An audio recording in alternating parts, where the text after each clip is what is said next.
Meghan Markle as previously having been a, quote, yacht girl, there have been more revelations going viral from the past. And I want to show you this. She was a yacht girl. That's right. It's mentioned in the book. Meghan used to entertain as a yacht girl. They called her the Duchess of Compassion, but Lady Colin Campbell just called her something else entirely, the Duchess of Deception. Now, I'm not saying it's true. I'm not saying it happened, but I am saying Harry knows it. Because when you scrub the glitter off Meghan Markle's so-called royal fairy tale, what's left isn't glass slippers, it's yacht parties, billionaire circles, and a trail of mysteriously vanished photos. In fact, I've seen the tapes. I've got them somewhere. God knows where now. I've got them on So some you've seen old... Nudie Rudy Meghan too? I've seen more than one thing. For years, Meghan built her brand on empowerment, empathy, and elegance. But somehow, those red carpet smiles keep leading back to yachts, private jets, and secret summers with the world's elite. They tried to hide the files, and they failed. And just when everyone thought her past was perfectly polished, Lady Colin Campbell said, not so fast. I've been familiar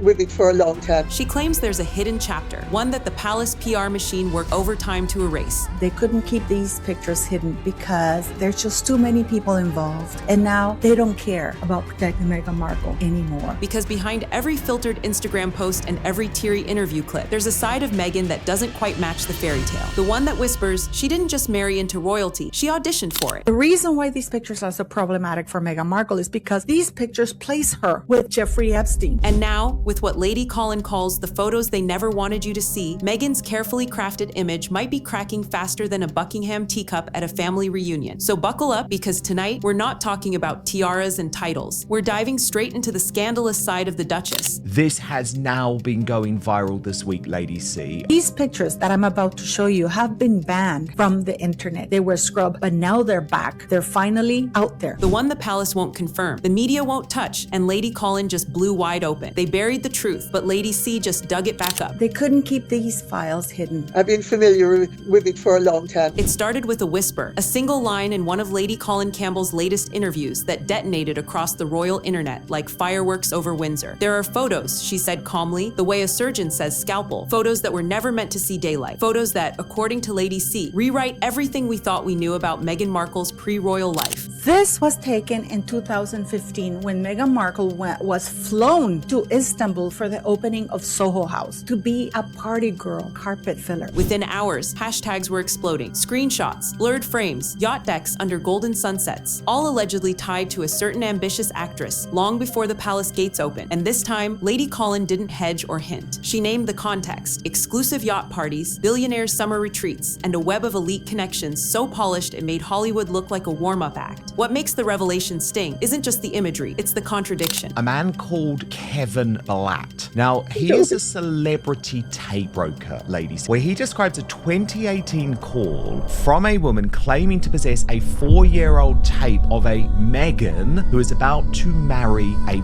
prince. Her name is Meghan, and she's about to marry a prince in England. No. What? Yeah, this story's not true, too. It is true. I believe this is Meghan. She is so odious, it's beyond me.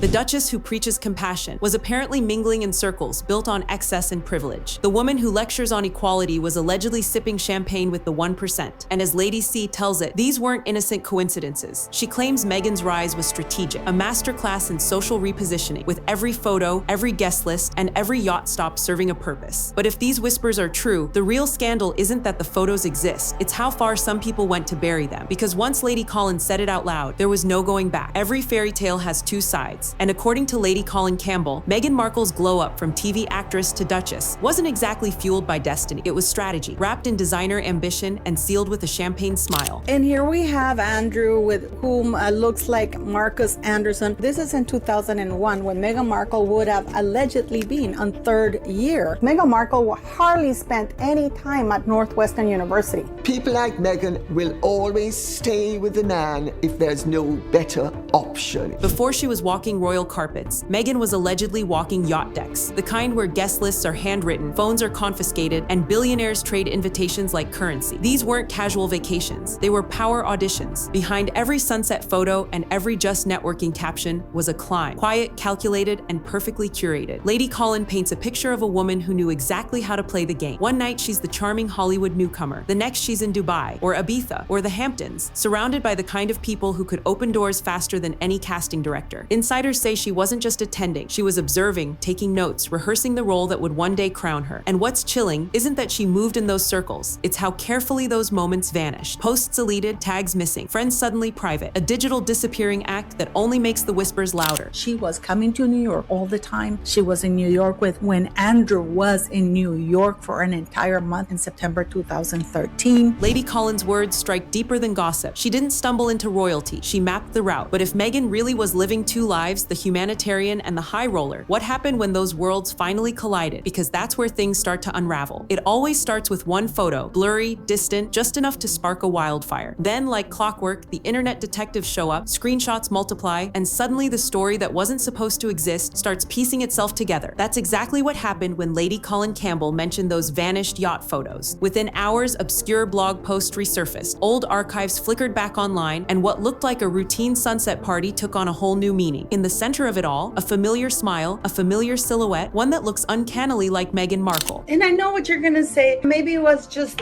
that one trip. No, there were quite a few trips. There's actually quite a lot of pictures about them. There are 2 pictures that leaked. These weren't your average paparazzi shots. They were private snaps taken at events where cameras were strictly forbidden. The lighting, the setting, the company, all screamed exclusive. And yet, according to Lady C, these photos had been systematically wiped from public databases years ago. Copyright strikes, takedown notices, even rumored legal nudges. A digital cleanup worthy of a palace-level PR team. The question isn't just what's in the pictures, but why they disappeared so fast. Who ordered the purge? Who had that kind of influence before she ever wore a tiara? Lady Colin suggests it wasn't about vanity, it was about preservation. The image of a modern duchess couldn't coexist with whispers of billionaire yachts and lavish escapades. But if these photos survived the scrubbing, what else might have slipped through the cracks? Because one thing's certain, buried truth always leaves a trace. Harry also knows Meghan was on Jeffrey Epstein's yacht with Prince Andrew. Every name in Lady Colin Campbell's expose seems to trace back to one thing: influence. Not romance, not glamour, raw, unfiltered social currency. Meghan didn't just wander into high society. She navigated it like a GPS locked on power. Lady C connects the dots like a crime map. Yacht events filled with moguls, producers, and jet-set heirs who could make or break careers with a single dinner invitation. There were whispers of private gatherings off Capri, soirees in Monaco, quiet meetups in Beverly Hills, the kind where discretion wasn't requested, it was expected. The more you look, the more the pattern sharpens, the same faces, the same inner circles, the same ladder being climbed one glittering step at a time. She wasn't just attending these events, she was studying the hierarchy, learning how charm and mystery opened doors that fame alone could. She's been flown all over the world. The Suits cast members didn't understand where she got the money to fly business class all over the world. According to Lady Colin, Meghan's connections were never accidents. Each introduction, each friendship, each carefully positioned photo was a move on a larger chessboard, and royalty was the ultimate checkmate. And perhaps that's why the palace later froze, because if Meghan's world had already overlapped with the billionaires, the influencers, and the so-called untouchables, that meant the monarchy hadn't invited an outsider in. They'd absorbed an insider. But what happens when those same elite names reappear? After the ring, after the titles, after the vows? That's where Lady Colin says the palace started to panic. When the whispers from Lady Colin Campbell's revelations started echoing through royal corridors, the mood inside the palace reportedly shifted from denial to dread. You could almost hear the silence, that heavy official kind of quiet that only happens when the establishment realizes it might have been played at its own game. Behind the polished smiles and public statements, there was confusion. How much did they know about Meghan's pre-royal life? How much had been buried by her team long before she met Harry? In my opinion, in my analysis, and my experience of decades, this kind of analysis, for me, is the real deal. If a photo such as this of Meghan Markle with Prince Andrew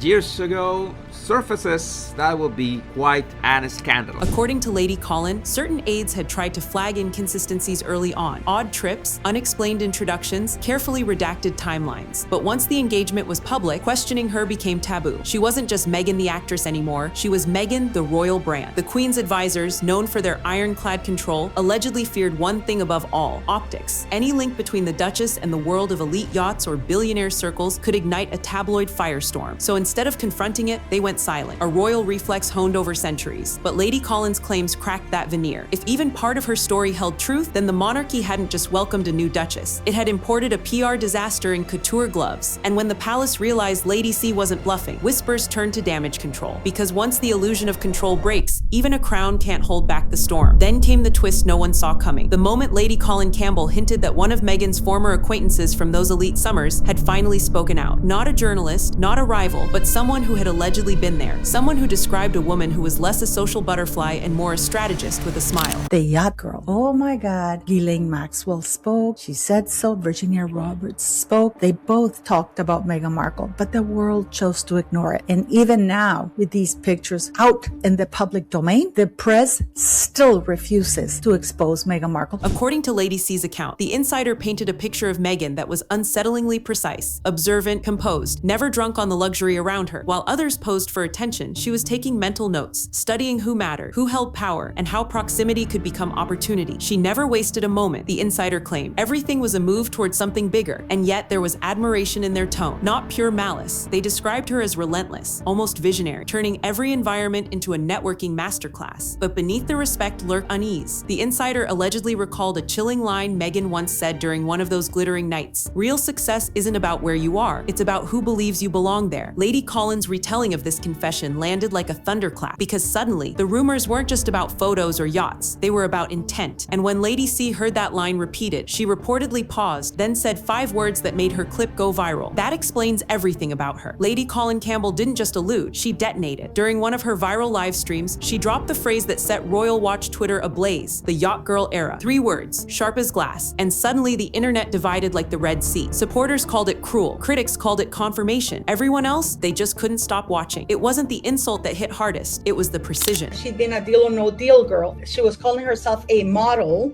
and she was starring in a show Suits. She used to charge almost $30,000 per trip, which is why she was making good money. It wasn't on Suits, it was on her yachting trips. Lady Colin framed it as a cultural diagnosis, not a slur. "We've been fed a fairy tale," she said, but behind it was an audition tape, perfectly rehearsed and perfectly timed. Instantly, her words became hashtags, thumbnails, reaction videos. Royal commentators scrambled to reframe the narrative, while Meghan's defenders accused Lady C of character assassination. But no one could deny it. The phrase had stuck. What made the moment explosive wasn't just what she said, but what she implied: that the Duchess's rise wasn't luck or romance, but a calculated rebrand. In those few seconds, Lady Colin had done what tabloids spent years failing to do. She gave the internet a catchphrase for its suspicions, and the fallout was immediate. Clips hit millions of views, Yacht Girl trended globally, and palace silence spoke louder than denial. While the world fixated on the scandal, another layer quietly unfolded. One even Lady Colin Campbell herself seemed to hint at: how the media help build, protect, and weaponize Meghan's image. Because behind every viral headline and every glowing photo shoot lies a machine that thrives on perception, not truth. According to Lady C's analysis, Meghan didn't just play the fame game, she rewrote the rules. She learned early that the media could be both enemy and ally, depending on who held the pen. From strategic leaks to conveniently timed paparazzi shots, her narrative was a masterpiece in controlled chaos. This is Rachel Meghan Markle in 2006 at a Hamptons party where Harvey Weinstein was there. But of course, nobody was mentioning Meghan Markle because she was a nobody. Every spontaneous public sighting, every unplanned charity photo op, many, Lady C claims, were engineered moments designed to reinforce a brand, the misunderstood modern Duchess. What makes this revelation sting isn't just the manipulation, it's the cooperation. Publicists, networks, and royal reporters allegedly turned blind eyes in exchange for exclusives, access, or plain fear of backlash. Meghan wasn't simply covered by the media, she curated it. Lady Colin's argument lands like a punch. The so-called fairy tale didn't just survive scrutiny, it was built to outsmart it. And when critics questioned too loudly, the narrative flipped, from fame seeker to victim, from opportunist to icon. And that's where the curtain finally falls, for now. Lady Colin Campbell may have opened Pandora's box, but the ripple effects are only beginning. The so-called yacht girl whispers aren't just gossip anymore. They've turned into a full-blown reckoning for every carefully crafted royal narrative. Because once the illusion shatters, there's no gluing it back together, especially when the internet's already seen the crack. And we also have this. This is Karina Shuliak, Epstein's girlfriend. And the only time times she traveled and went anywhere was with him. And guess who's on the other end with her Panama hat?